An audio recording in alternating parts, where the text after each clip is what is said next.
এবার একবার আবহাওয়ার খবরে নজর রাখা যাক, তার কারণ রেমালের প্রভাবে এক ধাক্কায় তাপমাত্রা অনেকটা তো কমে গিয়েছে, স্বাভাবিকের থেকে অনেকটাই নেমে গিয়েছে। এবার এবার কি হবে, রেমালের অবস্থান কি, রেমালের জন্য আর কোনো প্রভাব কি দক্ষিণবঙ্গে পড়বে, উত্তরবঙ্গে কতটা প্রভাব পড়তে পারবে? বিশ্বজিৎ প্রতিনিধি আমার সঙ্গে রয়েছেন। বিশ্বজিৎ, কি বলছে হাওয়া অফিস? দেখো, রেমালের প্রভাব এই মুহূর্তে দক্ষিণবঙ্গে আর নেই, উত্তরবঙ্গে এর প্রভাব আজও থাকবে। আজও ভারী থেকে অতি ভারী বৃষ্টি উত্তরবঙ্গের অন্তত 3 জেলায় 200 মিলিমিটার পর্যন্ত বৃষ্টি হতে পারে, জলপাইগুড়ি, আলিপুরদুয়ার এবং কোচবিহারে। এছাড়াও দার্জিলিং, কালিম্পংয়েও ভারী বৃষ্টির সম্ভাবনা রয়েছে এবং উত্তরবঙ্গের উপরের দিকের এই 5 জেলাতেই 40 থেকে 50 কিলোমিটার বেগে দমকা বাতাস থাকবে। এই মুহূর্তে রেমাল ঘূর্ণিঝড়ে নেই, ঘূর্ণিঝড় থেকে আরো শক্তি হারিয়ে এটি ডিপ্রেশন মোডে চলে গেছে, অর্থাৎ নিম্নচাপ রয়েছে এবং আরো শক্তি হারিয়ে সুস্পষ্ট নিম্নচাপে পরিণত হবে। গভীর নিম্নচাপ থেকে আরো শক্তি হারাবে এবং ক্রমশ এটি উত্তর পূর্ব ভারতের রাজ্যগুলির দিকে এগিয়ে যাচ্ছে। বিশ্বজিৎ সঙ্গে থাকো, বিশ্বজিতের থেকে আরো আপডেট নেব। তো উত্তরবঙ্গের কি অবস্থা, শিলিগুড়ি, কোচবিহার, জলপাইগুড়ি, আলিপুরদুয়ার কি অবস্থা জানবো। পার্থপ্রতিম আমার সঙ্গে রয়েছেন।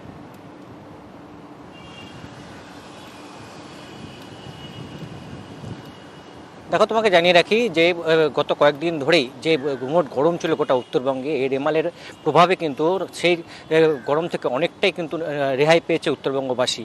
বিশেষ করে যে তাপমাত্রা, সর্বোচ্চ তাপমাত্রা 5 থেকে 6 ডিগ্রি কিন্তু কমেছে গোটা উত্তরবঙ্গে। আর সকাল থেকে আকাশ পরিষ্কার রয়েছে, বিশেষ করে পার্বত্য এলাকায় সকাল থেকে ছিল আকাশ পরিষ্কার, তবে হালকা মেঘের কিন্তু দেখা রয়েছে।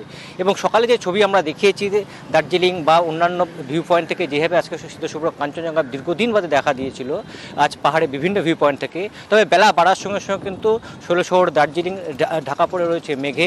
এবার কোথাও বা ঘন কুয়াশা, কালিম্পংও কিন্তু মেঘের আনাগোনা রয়েছে এবং বৃষ্টিপাতের সম্ভাবনা রয়েছে। যেরকম আবহাওয়া অফিস জানিয়েছিল যে দার্জিলিং এবং কালিম্পংয়ের উঁচু পার্বত্য এলাকায় আজ বৃষ্টি হতে পারে, সেই সম্ভাবনাই কিন্তু ধীরে ধীরে ঘনীভূত হচ্ছে এবং বিকেলের পর থেকেই কিন্তু ভারী থেকে অতি ভারী বৃষ্টি হতে পারে দার্জিলিং এবং কালিম্পংয়ের উঁচু পার্বত্য এলাকায়। পাশাপাশি তার প্রভাব এসে পড়বে সমতলের 3 জেলায়, আলিপুরদুয়ার, কোচবিহার এবং জলপাইগুড়িতে, সেখানেও কিন্তু আজ বৃষ্টিপাতের সম্ভাবনা রয়েছে এবং সকাল থেকে আকাশ। উত্তরবঙ্গের জন্য সতর্কতা রইল, আর দক্ষিণবঙ্গের জন্য রয়ে গেল কিছুটা অস্বস্তি এবং তাপমাত্রা আরো বাড়বে। বিশ্বজিৎ, এ তো গেল প্রত্যক্ষ প্রভাব রেমালের। রেমালের পরোক্ষ প্রভাবে মনসুন সিজন মানে বর্ষাকালে বর্ষা বা মৌসুমী বায়ুতে কোনো হেরফের হতে পারে মৌসুমী বায়ুর আগমনে? একদমই, যে এর পরোক্ষ প্রভাব তো অবশ্যই রয়েছে। যেমন রেমাল চলে যাওয়ার পর তাপমাত্রা বাড়বে, অস্বস্তি বাড়বে। যে তাপমাত্রা স্বাভাবিকের অনেকটা নিচে নেমে গেছে তার যে প্রভাব, অর্থাৎ 3 থেকে 5 ডিগ্রি সেলসিয়াস তাপমাত্রা বেড়ে যাবে। এবং অন্যদিকে আরো একটা পরোক্ষ প্রভাব, যেটা যে মৌসুমী বায়ু, দক্ষিণ পশ্চিম মৌসুমী বায়ু, এই মৌসুমী বায়ুকে অনেকটা টেনে এনেছে এই রেমাল। আর তার ফলে এই মৌসুমী বায়ু আগাম, অর্থাৎ যেরকম আন্দামান নিকোবর দ্বীপপুঞ্জে ঢুকে গেছিল, ঠিক সেভাবেই কেরলেও ঢুকে পড়বে। ইতিমধ্যে কেরলের 4-5 দিনের মধ্যে কেরলে প্রবেশ করতে পারে মৌসুমী বায়ু এবং উত্তর পূর্ব ভারতের রাজ্যগুলিতেও প্রবেশ করতে পারে মৌসুমী বায়ু আর 4 থেকে 5 দিনের মধ্যে, এই পূর্বাভাস দিচ্ছে আবহাওয়া দপ্তর। এবং আগাম যেরকম আন্দামান নিকোবর দ্বীপপুঞ্জে ঢুকেছিল, ঠিক মৌসুমী বায়ু সেরকম ভাবেই আগাম ঢুকে পড়তে পারে এই ভারতের যে মূল ভূখণ্ড কেরল এবং উত্তর পূর্ব ভারতের রাজ্যগুলিতে। বেশ, ধন্যবাদ বিশ্বজিৎ। কিন্তু রেমালের যে প্রভাব পড়েছে, সেই প্রভাবে যে দুর্যোগ, সেই দুর্যোগে দুর্ভোগে যারা রয়েছেন, কিভাবে রয়েছেন, তাদের কাছে ত্রাণ কতটা পৌঁছচ্ছে, কি অবস্থা তাদের, সেই সব খবর থাকবে। রেমালের সবচেয়ে ক্ষতিগ্রস্ত দক্ষিণ 24 পরগনা এবং পূর্ব মেদিনীপুর, সেখানে ত্রাণের কাজ কিভাবে হচ্ছে, ত্রাণ ঠিক মতো পৌঁছচ্ছে তো? মুখ্য সচিবের কাছে খতিয়ান চাইলেন মুখ্যমন্ত্রী।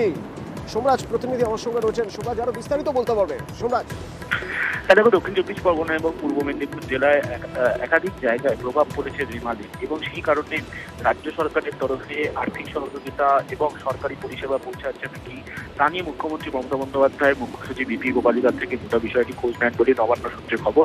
এবং শুধু তাই নয়, আর্থিক সাহায্যের পাশাপাশি কোথায় কি ক্ষয়ক্ষতি হয়েছে এবং সেখানে সরকারি আধিকারিকরা পৌঁছাচ্ছেন নাকি, গোটা বিষয়টি খোঁজখবর নেন মুখ্যমন্ত্রী মমতা বন্দ্যোপাধ্যায় মুখ্য সচিবের থেকে।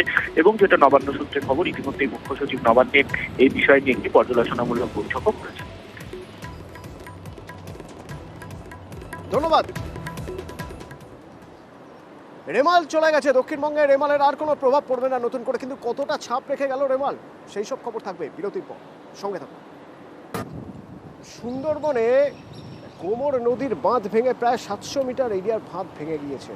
তো সেই বাঁধ নিজেরাই মেরামতি করছেন গ্রামের মানুষ। তার কারণ যদি জল ঢুকতে শুরু করে গ্রামে, তাহলে বসত ভিটে চাষের জমি সব শেষ। অনুপ রয়েছেন প্রতিনিধি আমার সঙ্গে সেখান থেকে সরাসরি। অনুপ, কিভাবে কাজ করছেন তারা?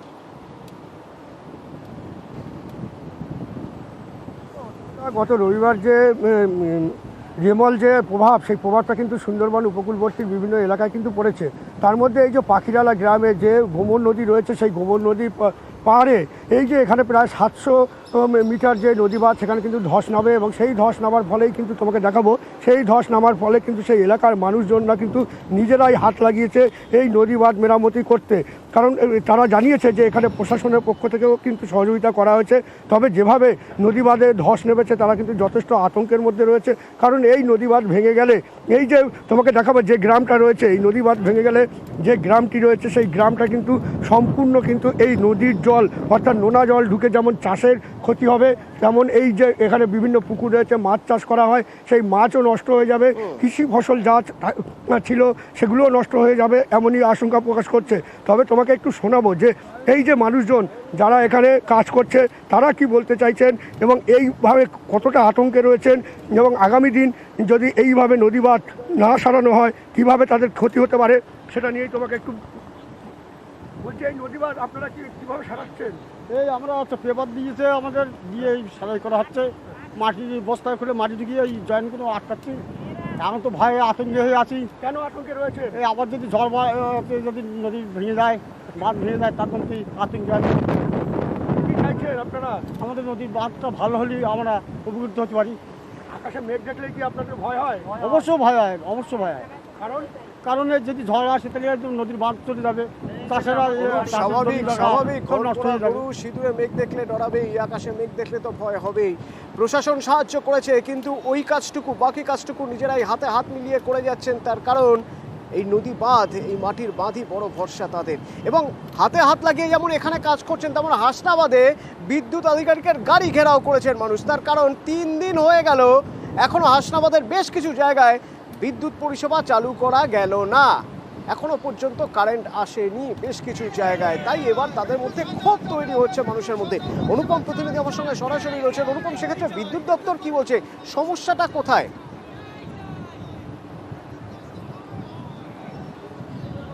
দেখো তনুদা, এই যে রেমালের যে ঘূর্ণিঝড়, রেমালের যে তাণ্ডবে হাসনাবাদ, হিঙ্গলগঞ্জ, সন্দেশখালীর বিস্তীর্ণ এলাকা জুড়ে কিন্তু ব্যাপক ক্ষয়ক্ষতি হয়েছে। প্রচুর ইলেকট্রিকের যে পোস্ট, সেই ইলেকট্রিকের পোস্ট ভেঙে পড়েছে এবং তার কারণে হাসনাবাদের বিস্তীর্ণ এলাকা কিন্তু আজ 3 দিন ধরে একদম বিদ্যুৎহীন, বিদ্যুৎ বিচ্ছিন্ন হয়ে পড়েছে। এবং যেহেতু সেই বিদ্যুৎ নেই, সেই কারণে কিন্তু জলের সমস্যা হচ্ছে এবং বাড়িতে লাইট কারেন্টের তো সমস্যা হচ্ছেই। এবং এই কারণে কিন্তু আজকে এলাকার মানুষ, যেহেতু এখনো বিদ্যুৎ আসেনি, সেই কারণে রাস্তা অবরোধ করে বিদ্যুৎ দপ্তরের গাড়ি ঘিরে বিক্ষোভ দেখাচ্ছে। তাদের যেটা অভিযোগ, যে বিদ্যুৎ দপ্তরের যেসব কর্মীরা কাজ করছে, তারা গাফিলতি করছে, তাদের গাফিলতির জন্যই এই বিদ্যুৎ এখনো আসছে না। এবং ধন্যবাদ অনুপম। আমাদের এই 3 দিন বিদ্যুৎ নেই এখানে, ঝড়ের পরেও তো আজ 2 দিন হয়ে গেল বিদ্যুৎ নেই। লোকে খাবে কি, জল নেই, এর জন্য আমরা আজকে পথ অবরোধ করেছি। আমাদের এখানে যে জাম্পিংটা ছিল কাটাখালী বাজার কেন্দ্রিক, সেই জাম্পিংটা আমাদের এখানে অবশ্যই চাই। এইটা হলে আমরা এখানে বিদ্যুৎটা পাবো। আগে এই সমস্যাটা ছিল না, আগে আমাদের এখানে ছিল, সেখানটা খুলে নিয়ে চলে গেছে।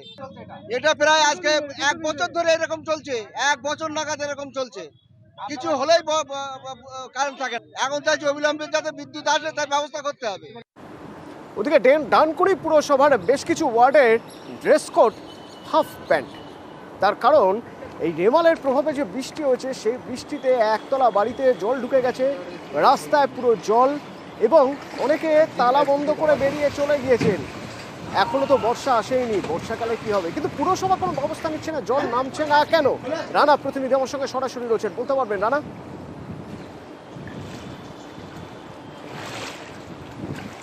হ্যাঁ অতনু দেখো, গতকাল রেমালের জেরে যা বৃষ্টিপাত হয়েছে তাতে কিন্তু ডানকুনি পৌরসভার 21টা ওয়ার্ডের মধ্যে 9টা ওয়ার্ড কিন্তু রীতিমতো জলমগ্ন বলা যেতে পারে। মানে একেবারে জলবন্দী অবস্থায় তারা বাড়িতে যেমন রয়েছে, পাশাপাশি যে একতলা মানে একটু নিচু যে এলাকাগুলো সেখানে কিন্তু ঘরের ভেতর জল ঢুকে গেছে, ফলে রান্না খাওয়া দাওয়া কিন্তু সব তাদের দোতলা নালে ছাদে করতে হচ্ছে। এই যে জল যন্ত্রণা, এটা কিন্তু ডানকুনি পৌরসভা দীর্ঘদিনের ব্যাপার। যেহেতু এখনও বর্ষা আসেনি, সেটার যেমন একটা তোমার আতঙ্ক গ্রাস করছে, পাশাপাশি এই যে নিকাশি নালার যে একটা সমস্যা, ডানকুনি পৌরসভাকে বারবার জানিয়েও কিন্তু কোনো লাভ হয়নি বলে যারা নাগরিক তাদের কিন্তু একটা অভিযোগ রয়েছে। মানে পাশাপাশি এই যে জল জমা আছে, পরিষ্কার জল হলে তার কোনো চিন্তা থাকে না, কিন্তু যে আরে ড্রেনের এই অবস্থায় যাতায়াত করছেন। কি করবো বলুন, আমাদের তো সারা জীবন এইভাবেই কষ্ট করে ভোগ করতে হচ্ছে। মানে আমি এখানে এসেছি প্রায় 25 বছর আস্তে আস্তে জলের লেভেল বাড়ছে। আর নিকাশির যেটা মেন জায়গা, এটা হচ্ছে 14 নম্বরের Bakultala to factory main gate, ওই জায়গাটার কাজ এখনো থমকে আছে। ওইটা না হলে এই জলের সমস্যার কোনো সমাধানই হবে না। এইভাবেই আটকে আছে। দেখুন না কি অবস্থা জলের, কত কষ্ট আমাদের, যেখানে ঘর করতে হয়েছে গেছে। কাঁদছেন কেন? খাওয়া দাওয়া কিভাবে করছেন? রান্না করতে পারছি না, দোকান থেকে নিয়ে আসতে খাচ্ছি। কি এইভাবেই আসা যাওয়া করেন? কি করবে, এইভাবেই যা আশা করে সারা জীবন। নোংরা জল তো, নোংরা জল তো, এতে এই জলে গেলে মতো পায়ে চুলকানি, ঘা ফোড়া সব হবে। এইভাবেই যেতে হচ্ছে। এইভাবেই যেতে হচ্ছে। তা বলেন না, বললে আমাদের কথা শোনে কে, কার কথা শোনে? ওইদিকে বলি এইদিকে কান্দিস বেরিয়ে যায়। দুর্যোগ শুরু হতে না হতেই কারেন্ট গেছে, সেই কারেন্ট এখনো আসেনি। আর যা হয় তার জন্য জলও পাওয়া যাচ্ছে না, বিদ্যুতের সমস্যা, জলের সমস্যা। সমাধান কিভাবে হবে জানেন না মুর্শিদাবাদের পাঠানপাড়ার মানুষ। তারা জানেন যে যদি আমরা রাস্তা আটকে বিক্ষোভ দেখাই তাহলে হয়তো কারোর টনক নড়বে। প্রণব প্রতিনিধি আমার সঙ্গে সরাসরি রয়েছেন। প্রণব, কেন কোথায় সমস্যা হচ্ছে, কেন বিদ্যুতের লাইন দেওয়া যাচ্ছে না?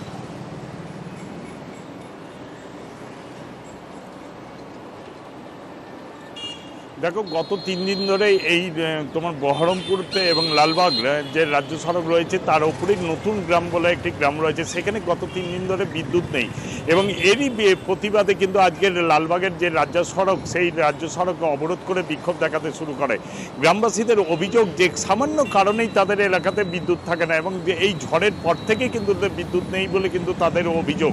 এবং যেহেতু বেশিরভাগ মানুষ তোমার পশুপালনের ওপর নির্ভরশীল, সেই কারণে তাদের খাবার কিন্তু কাটতে হয় সেই মেশিনের দ্বারাই। এবং বিদ্যুৎ না থাকার জন্য কিন্তু সেই গরুর গবাদি পশুর তোমার খাবার তারা কাটতে পারছে না। এবং বিদ্যুৎ না থাকার জন্য তারা বিভিন্ন রকমভাবে বিদ্যুতের পানীয় জল থেকে আরম্ভ করে শুরু করে এই গরমের মধ্যেই তাদেরকে বাস করতে হচ্ছে। এবং এই কারণেই তারা কিন্তু বিক্ষোভ দেখাতে শুরু করেন। এবং তাদের আরও অভিযোগ যে বিদ্যুৎ দপ্তরকে বারে বারে ফোন করলেও তার কোনো সদুত্তর পাচ্ছেন না, তাই তারা বাধ্য হয়েই রাজ্য সড়ক অবরোধ করে বিক্ষোভ দেখাতে শুরু করেন। এবং লালবাগ থানার পুলিশ এবং 72 ঘন্টা ধরে কারেন্ট নেই। দ্বিতীয় কথা কি, মাঠ পাড়ায় লাইট জ্বলছে, আমাদের এখানে লাইট নেই। আমাদের দিয়ারে আজকে হাজার হাজার গরু মোষ না খেয়ে মরছে। এবার তারপরে আমরা বারবার অনুরোধ করছি যে আমাদেরকে লালবাগ পৌরসভা লাইনটা দেওয়া হোক, নচেত এখানে খাটালের মোড় থেকে কার্জন ব্রিজ থেকে আমাদেরকে বহরমপুর লাইনটা দেওয়া হোক। ওনারা কোনো গুরুত্ব দিচ্ছেন না। ফোন করছি, এই 9টায় লাইন দিব, এই 1 ঘন্টার মধ্যে দিচ্ছি, এই বিকালে দিচ্ছি। আজ কালকে আমাকে শুধু বলে গেছে লাইন দিচ্ছি লাইন দিচ্ছি। এইবার আমরা এখন অবরোধ করেছি। দমদম লোকসভা কেন্দ্রে বিজেপি প্রার্থী শিলভদ্র দত্ত পানিহাটি হাসপাতালে গিয়েছিলেন জল জমে রয়েছে এটা জেনে। তো সেখানে যখন তিনি যান, জমা জল দেখতে যখন যান, তাকে ঢুকতে দিতে রাজি হয়নি নিরাপত্তা রক্ষীরা। আর তা নিয়ে তর্কাতর্কিতে জড়িয়ে পড়েন তারা।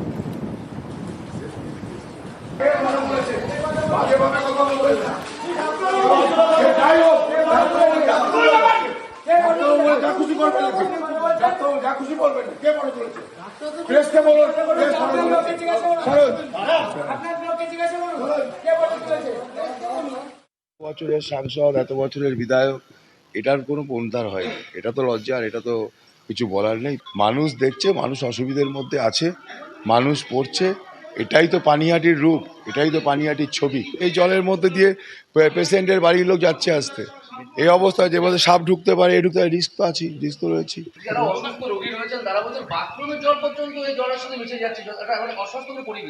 দেখুন, এই তো এই অবস্থার মধ্যে আছে, তো মানে হসপিটাল কর্তৃপক্ষ বা হসপিটাল কর্তৃপক্ষ থেকেও বেশি বলবো স্থানীয় প্রশাসন, তাদের নজরের দিকে নেই, তাই করছে না।